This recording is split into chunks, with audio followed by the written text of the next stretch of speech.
18 मई से 18 महीनों की अग्नि परीक्षा। राहु केतु का महाराशि परिवर्तन। कुंभ में राहु, सिंह में केतु। राशि अनुसार जानिए खुद का भविष्य। आकस्मिक धन लाभ या धन हानि, शोहरत या फिर लांछन, षड्यंत्र का शिकार या फिर कानूनी पचड़ों से मुक्ति, ऐशो आराम या फिर परेशानियों का अंबार। आचार्य मयंक शर्मा जी से जानिए, वो भी सिर्फ और सिर्फ धर्म ज्ञान पर। नमस्कार, धर्म ज्ञान के दर्शकों का स्वागत है। कविता राणा और मेरे साथ मौजूद है आचार्य मयंक शर्मा जी। मयंक जी, स्वागत है आपका। धन्यवाद कविता जी। धर्म ज्ञान के सभी दर्शकों को सादर नमस्कार और आपका हर पल मंगलमय हो। ग्रह गोचर की दुनिया से लेकर हाजिर है राहु केतु का महागोचर, जो कि 18 मई से 18 महीनों के लिए हो रहा है। इस बार का ये गोचर खासकर सिंह राशि, सिंह जात वालों के लिए कैसा रहेगा, क्योंकि राहु भले ही शनि के घर में यानी कि कुंभ में अपनी उल्टी गति से आ जाएंगे, लेकिन केतु सोचिए आप ही की राशि में आ रहे हैं उल्टी गति से। तो राहु केतु मिलकर इनका जो प्रभाव है इन 18 महीनों तक आप पर किस प्रकार से पड़ेगा, इनका क्या नुकसान आपको झेलना पड़ सकता है, कहाँ आपको सावधानी रखने की ज़रूरत है, क्योंकि सिंह राशि है और शनि की दशा में भी है। तो आइए मयंक जी पे इस पर बात करते हैं। तो मयंक जी, राहु केतु इनके लिए क्या एक नई शुरुआत लेकर आ रहे हैं? देखिए, राहु केतु का गोचर इनका 18 मई से हो जाएगा और लग्न भाव में केतु आ जाएंगे और सप्तम भाव में आपके राहु आ रहे हैं और अष्टम भाव में आपके शनि है जी। तो ये एक ऐसा कॉम्बिनेशन बनेगा जहां पे कुछ सावधानियां भी रखनी होंगी आपको और सोच समझ के आगे बढ़ना होगा। या यूं कहें कि अगर इस समय कुछ परेशानी या कुछ दिक्कतें चल रही हैं तो कभी कभी ऐसा भी समय आएगा कि आपको थोड़ा रुकना पड़ेगा। हम कहते हैं ना कि वेट एंड वॉच, ये पॉलिसी भी अपनानी पड़ सकती है। तो इस तरह की परिस्थितियां यहाँ पर केतु और राहु मिलके बनाएंगे और अष्टम भाव में शनि आपके हैं तो शनि की ढैया भी है। तो इस समय पे कोई भी निर्णय जो है वो आपको सोच समझ के लेना होगा, यानी कि जल्दबाजी से तो बचना होगा, पहले ये बता दें आपको। तो शुरुआत करते हैं कि राहु का गोचर आपको क्या लाभ देगा और क्या सावधानियां आपको रखनी होंगी। बिल्कुल। देखिए, सप्तम भाव में राहु हैं आपके और शनि के घर में राहु रहेंगे तो ये स्थिति जो है, अगर आप विवाहित हैं तो वैवाहिक जीवन में कुछ थोड़ा कलह की स्थिति बना सकती है। तो यहाँ आपको क्या सावधानी रखनी है कि वैवाहिक जीवन में मधुरता बनाए रखें।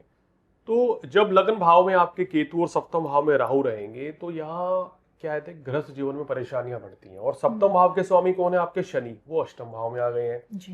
तो यहाँ पे वैवाहिक जीवन में मधुरता बनाए रखें। अगर कोई मनमुटाव चल रहा है तो उसको मिलजुल कर बैठकर सुलझाइए। अगर आप विवाद बढ़ाने की कोशिश करेंगे तो ये परेशानी, दिक्कतें और बढ़ सकती हैं जी। तो यहाँ पर थोड़ा सा सावधानी पूर्वक आपको चलना होगा। वाणी पर संयम रखना है, सोच समझ के बोलना है। तो कभी कभी ऐसा हो सकते हैं कि आप थोड़ा एग्रेसिव होकर बोल सकते हैं या आपकी बात आपके पार्टनर को बुरी लग सकती है, इस चीज का ध्यान रखें। राहु की पंचम दृष्टि आपके धन लाभ को बढ़ा रही है, काम कारोबार को बढ़ा रही है और राहु की स्थिति आपको विदेशों से भी लाभ दिला रही है। अगर समझिए आप इंपोर्ट एक्सपोर्ट का बिजनेस करते हैं तो ये आपको काफी अच्छा लाभ दे रही है जी। तो काम कारोबार के लिए राहु अच्छा है, गृहस्थ जीवन के लिए उतना बेहतर नहीं है। लग्न भाव पे दृष्टि पड़ रही है तो इस समय कहीं ना कहीं महसूस करेंगे कि स्ट्रेस लेवल थोड़ा हाई रहेगा, वर्कलोड इतना आपके ऊपर रहेगा जिसके चलते आपको आराम कम मिलेगा, काम ज्यादा करना है समय पे, रेस्पॉन्सिबिलिटीज बढ़ेंगी, जिम्मेदारियां बहुत ज्यादा बढ़ेंगी, ट्रैवल भी काफी रहेगा। तो इसके चलते थोड़ा सा सेहत का ध्यान रखें और स्ट्रेस से बचें और एंग्जाइटी से बचें इस समय, क्योंकि यहाँ कभी कभी सिर दर्द की स्थिति बढ़ जाना, बीपी, कोलेस्ट्रॉल या हार्ट रिलेटेड कोई प्रॉब्लम्स बढ़ जाना, सिर की दिक्कतें यहाँ रह सकती हैं। तो थोड़ा सावधानी पूर्वक चलेंगे आपके लिए तो चीजें बेहतर रहेंगी। राहु की नवम दृष्टि जो है वो आपके लिए काफी शुभ रहेगी। ये आपके पराक्रम को बढ़ाएगी, साहस को बढ़ाएगी। आपके अंदर कितने भी आप परेशान होंगे फिर भी एक हिम्मत, एक साहस आपके अंदर बना रहेगा कि नहीं, आई कैन डू, मैं कुछ बेहतर कर सकता हूँ। तो ये सब चीजें राहु आपको उत्साह भी देंगे, जोश आपका बरकरार रखेंगे। और वैसे भी मैंने देखा है कि सिंह राशि वालों के अंदर कॉन्फिडेंस जो है जबरदस्त होता है जी। जल्दी से हिम्मत नहीं हारते हैं। बस यही आपको अप्रोच अभी आपको बना के रखनी है। बिल्कुल। तो हेल्थ इश्यूज इनकी बनी रहेंगी, लेकिन राहु ये है कि जैसे कि मयंक जी ने बताया कि आपके अंदर का जो जोश है, जो डिटर्मिनेशन है, वो बढ़ाकर रखेंगे। लेकिन इन सब के बीच मयंक जी क्या लगता है, केतु क्या इनके कष्टों को काट पाएंगे? देखिए, लगन भाव में केतु रहेंगे तो आध्यात्म की तरफ रुचि बढ़ा रहे हैं। केतु लगन में आते हैं तो हो सकता है कि आप, जैसे सिंह राशि वाले मैंने देखा है, खूब मतलब कि घूमना फिरना, मौज मस्ती करना, पार्टी करना बहुत पसंद करते हैं। यहाँ कुछ डिफरेंस आएगा, यहाँ आपके कहना चाहिए इन चीज़ों में बदलाव आएगा। आप अध्यात्म की तरफ ज़्यादा झुक सकते हैं, पूजा पाठ में ज़्यादा रुचि बढ़ सकती है, धर्म कर्म में रुचि बढ़ेगी, आप मंदिरों के चक्कर काटेंगे, पूजा पाठ में रुचि आपकी बढ़ेगी, योग में रुचि बढ़ेगी। तो ये सब चीज़ें आपके लिए बड़ी सकारात्मक रहेंगी और पूजा पाठ आराधना करने का आपको लाभ भी मिलेगा। यहाँ आपके एजुकेशन के लिए समय बहुत अच्छा है, छात्रों के लिए, आपकी संतान के लिए केतु का गोचर काफी अच्छा रहेगा। लेकिन इसके उलट वैवाहिक जीवन में राहु केतु दोनों ही परेशानी पैदा करके रखेंगे। तो यहाँ आपको बड़ा बैलेंस बना के चलना है अपने लाइफ पार्टनर के साथ, या बिजनेस पार्टनरशिप में कोई काम कर रहे हैं तो वो भी थोड़ा उनके साथ भी रिलेशन मेंटेन रखिए, कहीं ऐसा ना हो कि वो पार्टनरशिप खराब हो जाए या संबंध खराब हो जाए। और हाँ, विशेष सलाह ये है कि नई पार्टनरशिप मत करें अभी, ऐसा मेरा मानना है। भाग्य स्थान पर केतु की दृष्टि आपको भाग्यशाली होने का योग दे रही है। अपना खुद का बिजनेस करना है तो 18 महीनों में नहीं कर सकते मैं? इस समय पे आप सोच समझ कर करें, क्योंकि शनि की ढैया भी है। अगर आपको शुभ दशा अंतर्दशा है तो फिर शुरुआत की जा सकती है। तो वो उसके लिए आपको अपनी व्यक्तिगत कुंडली दिखानी पड़ेगी। उसमें आप किसी को भी अपनी कुंडली दिखा लीजिए। अगर आप खुद भी देख सकते हैं तो वो देखिए कि दशा अंतर्दशा क्या चल रही है, शुभ समय है तो फिर शुरुआत की जा सकती है। तो यहाँ पे देखा जाए तो आपके लिए थोड़े से मिले जुले परिणाम है, कुछ अच्छे हैं, कुछ मिक्स रिजल्ट्स आपके लिए रहेंगे।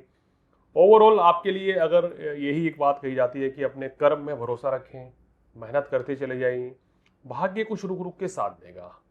कभी चीजें बहुत बेहतर होंगी, कभी चीजें सामान्य या सामान्य से कम रहेंगी, फ्लक्चुएशन वाला टाइम ये रहेगा। लेकिन ओवरऑल अगर आप कहते हैं ना कि अगर हम मेहनत करते हैं तो हम जरूर कुछ ना कुछ हासिल कर सकते हैं। बिल्कुल। चलिए, इसी के साथ जाते जाते राहु केतु से जुड़े सरल उपाय क्या कहते हैं वो भी जान लेते हैं। देखिए, उपाय के तौर पे गणेश जी की आराधना करना आपके लिए बहुत शुभ रहेगा। और इसके साथ साथ ही आपके लिए दूसरा उपाय है कि शनि देव की आराधना करें और शनि देव को तेल चढ़ाएं, बादाम चढ़ाएं, जो विशेष लाभकारी रहेगा। बुधवार के दिन नारियल का दान करें, जैसे आप पीपल के पेड़ के नीचे नारियल रख के आइए, बहुत अच्छा रहेगा। और दूसरा है कि आप गणपति जी को भी नारियल चढ़ा सकते हैं। तो ये सब करने से आपको विशेष लाभ मिलेगा। तो मैं जिसे जाना राहु केतु का महागोचर 18 महीनों का समय किस प्रकार से आप लोगों के लिए क्रूशियल साबित होगा, बात की हमने यहाँ पे सिंह राशि सिंह लगन वाले लोगों के बारे में। और इसी के साथ हम दोनों को अनुमति दीजिए। नमस्कार।